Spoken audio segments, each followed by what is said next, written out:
अस्सलाम वालेकुम दोस्तों, मैं हूं माजिद मलिक और डिस्कवर द वर्ल्ड में आप सबको खुश आमदीद। नाज़रीन ग्रामी, ताकत और इक्तिदार की हवस ये दोनों ऐसी चीजें हैं जो इंसान के अंदर से अच्छाई और बुराई का फर्क खत्म कर देती हैं। लालच में अंधे होकर खून के रिश्ते एक दूसरे के खून के प्यासे बन जाते हैं और तारीख ऐसी दास्तानों से भरी पड़ी है जिनमें खुदगर्ज इंसान ने पैसे, शोहरत, ताकत या किसी भी हवस से मगलूब होकर जुल्म व बर्बरियत की इंतहा कर दी, लेकिन खुद भी अपने ही तीर का शिकार हुआ। आज की इस वीडियो में हम एक हिर्सो हवस की ऐसी दास्तान का जिक्र करने जा रहे हैं जिसमें एक सीरियल किलर औरत को जेबरे से बदफेली करवाकर कत्ल करवाया गया। लेकिन ऐसा क्यों किया गया, इस सवाल का जवाब हम आज की इसी वीडियो में जानने की कोशिश करेंगे। लिहाजा इस मालूमाती और इबरतनाक वीडियो को शुरू से लेकर आखिर तक जरूर देखिएगा। तो आइए चलकर मौजू का बाकायदा आगाज करते हैं।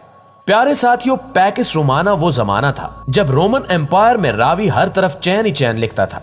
उस दौर में रोमन दूसरे इलाकों पर कब्जे करने और खून खराबे की बजाय अपनी सल्तनत की बहबूद और कानून की बालादस्ती की तरफ मुतवज्जो हुए। लेकिन रोमन सल्तनत का यह सुनहरा दौर बदउनवानी, कत्लो गारतगरी और सियासी जोड़ तोड़ से भी भरपूर था। कानून की बालादस्ती नामी चिड़िया सिर्फ तारीख की किताबों में नजर आ सकती है, क्योंकि उस जमाने में रोमन सल्तनत की नाक के नीचे लोकिस्टा नामी एक साजिशी कातिला न सिर्फ ऐशो इशरत की जिंदगी गुजारती रही, बल्कि रोमन अरबाबे इख्तियार इसकी गरां कदर खिदमात से मुस्तफीद भी होते रहे। बदले में लोकिस्टा को कानून से मुकम्मल तहफ़्फ़ुज़ हासिल रहा और साथ ही अपना हुनर अगली नस्ल तक मुंतकिल करने के मौके भी मिले। रोम के दही इलाकों से ताल्लुक रखने वाली लोकेस्टा ऑफ गोल जड़ी बूटियों के जरिए जहर तैयार करने में महारत रखती थी। उसने देखा कि रोम में लोग और खसूसन उमरा इंतहाई लालची हैं और अपने मुखालफीन के खात्मे और उनकी दौलत हथियाने के लिए हर तरह के हथकंडे इस्तेमाल करने से बाज नहीं आते। लेकिन उनको जरूरत महज इस बात की थी कि इन अमवात पर कुदरती मौत का गुमान हो। दौलत की फरावानी और अपने अजायम के लिए इसे इस्तेमाल करने वालों की बहुतात थी। सो लोकेस्टा के लिए अपना मुनफरद हुनर आजमाने का इससे बेहतरीन मौका और कहां था। सो वो एक पेशेवर कातिला बन गई।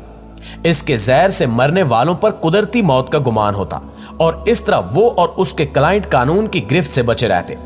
वैसे भी उसके गाहक सोसाइटी के बाअसर अफराद थे जो इस पर किसी किस्म की आंच आने नहीं देते थे।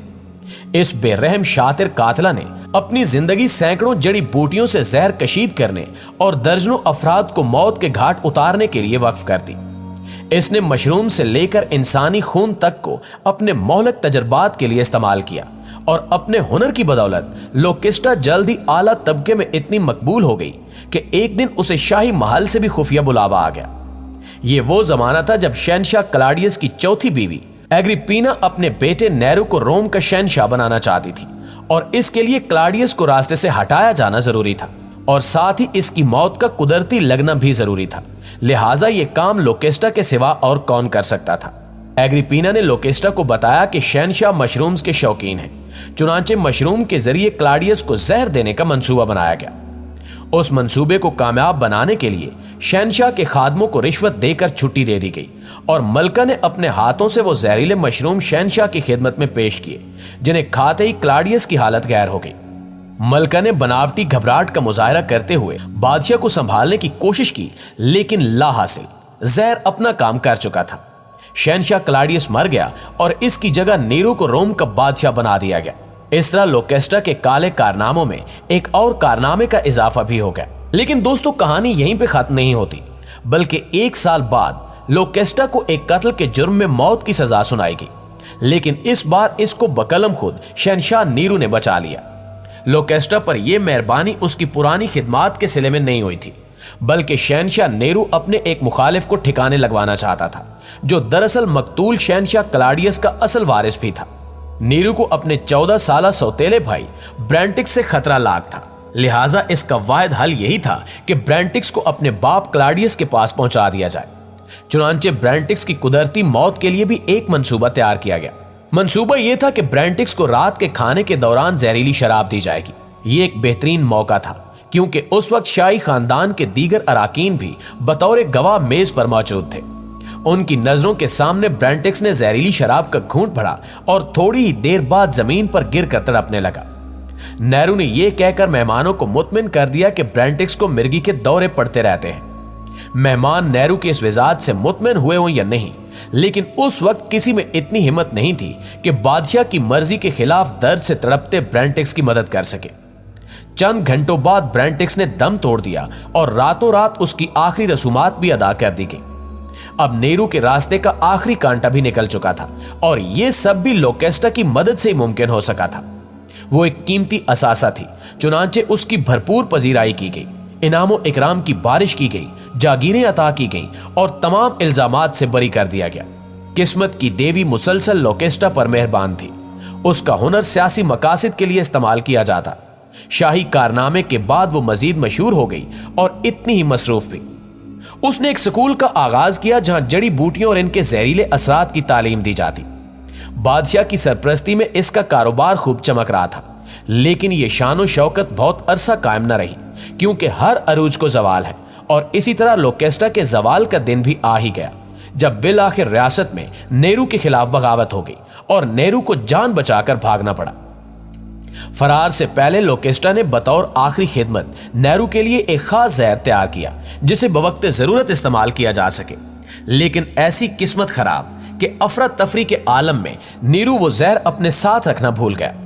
जब गिरफ्तारी का वक्त करीब आया तो नेहरू ने अपने जाती सेक्रेटरी की मदद से अपनी जिंदगी का खात्मा कर लिया और यूं अपनी जान छुड़ा ली, लेकिन लोकेस्टा की जान इतनी आसानी से न छूटी। नेहरू के साथ साथ किस्मत की देवी भी लोकेस्टा का साथ छोड़ गई। वो अब कोई गुमनाम शख्सियत नहीं थी जिसे बासानी फरामोश कर दिया जाता।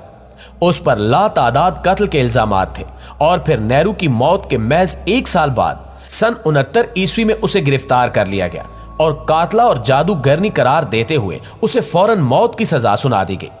प्यारे साथियों, यहां सवाल यह पैदा होता है कि उसे किस तरह मारा गया।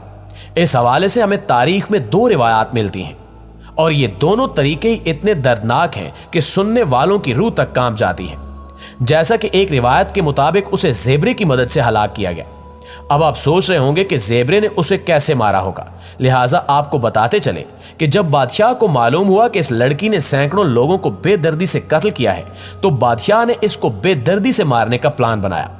इस प्लान के तहत एक जेबरे को लाया गया जिसे एक मखसूस ट्रेनिंग देकर औरतों के साथ ज्यादती करना सिखाया गया। जब यह जेबरा मुकम्मल तौर पर तरबियत याफ्ता हो गया तो बादशाह ने लोकेस्टा के हाथ पांव बांध दिए और फिर जेबरे के हवाले कर दिया।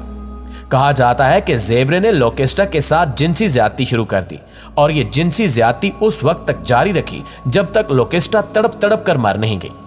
दूसरी रिवायत के मुताबिक उसे फांसी दी गई थी, लेकिन इस रिवायत की जड़ें बहुत कमजोर हैं।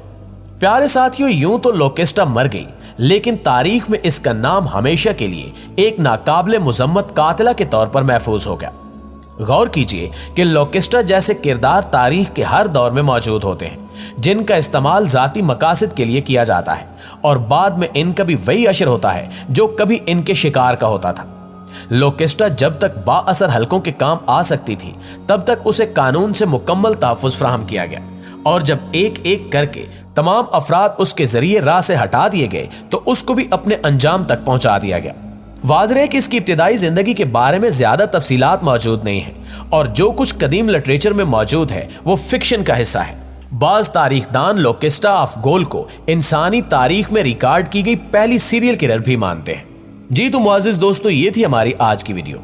इस हवाले से आप दोस्तों की राय क्या कहती है कमेंट करके हमें जरूर बताइएगा। इंशाल्लाह आपसे मुलाकात होती है अगली वीडियो में। तब तक अपना ख्याल रखिए। अल्लाह निगहबान।